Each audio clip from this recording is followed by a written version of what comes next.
There is a road that stretches all the way from here in Miami through Chattanooga, all the way to Michigan. This is America's Dixie Highway. Made up of hundreds of short roads bound together, this nearly 6,000 continuous mile route travels from Lake Michigan to Miami Beach. The idea for this highway was dreamt up by business mogul Carl Fisher. Now, Fisher had already begun work on the Lincoln Highway, a transcontinental route from New York to San Francisco, and he wanted to provide a north to south connector with an emphasis on Miami's development. In 1914, Fisher brought together investors, politicians, and farmers to Chattanooga's Patton Hotel. There, they would discuss the details of this full-fledged interstate system. Now, Chattanooga was chosen as the meeting point to discuss the Dixie Highway because geographically it sits about halfway between Michigan's Upper Peninsula and South Florida. After much discussion, in 1915, work began on this hugely ambitious project. Again, since its inception, the role of the Dixie Highway was to be the great unifier between America's Midwest and the Southeast, including everything the Southeast had to offer, like the ports of Savannah here.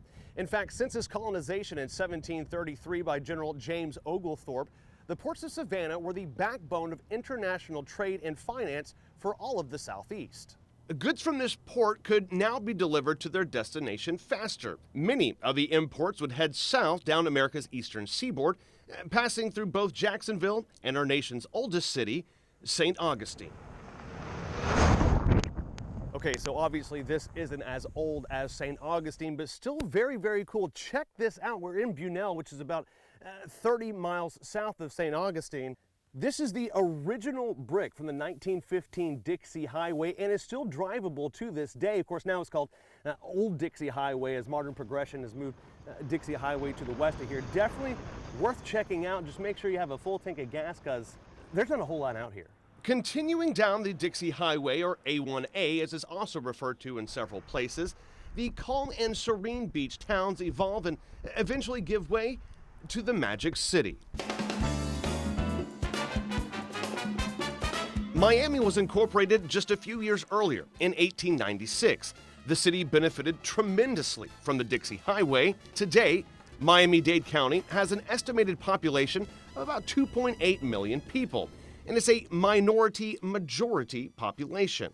We have become the most diverse place, perhaps in this country, and we are not the melting pot, we are the salad, that each individual piece retains its unique identity, and we can enjoy it in the melange of the salad rather than seeking to create uniformity. Miami-Dade County Commissioner Daniela Levine Cava explains that 100 years later, the word Dixie does not represent who or what Miami is. That's why in February, commissioners voted unanimously to change the highway's name to honor Harriet Tubman. For me, choosing Harriet Tubman is exactly what we need to deepen our understanding of history. Because just as we had slavery and persecution, we also had heroes and heroines who pushed through at great personal risk and with great courage, like Harriet Tubman. Commissioners know this won't change history, nor do they want to try to. They believe the renaming of the Dixie Highway through Miami-Dade County only lifts up other parts of history, and they want to deepen the understanding and empathy for everyone who lives there. And for the future, we need to show the world how to live in harmony. And I think we do, and we must continue to do so. And this renaming, for me, is a part of proving to the world that we can get it right. Portions of the Dixie Highway are state roads, and the county will need the help of the Florida legislature to rename the entire roadway. It remains to be seen whether the name changing of Dixie Highway in Miami-Dade County spurs similar movements in any of the other 10 states the highway runs through, including here in Chattanooga, where it was born. But whatever Dixie's fate holds, there is no denying the impact that this mighty highway had on our country.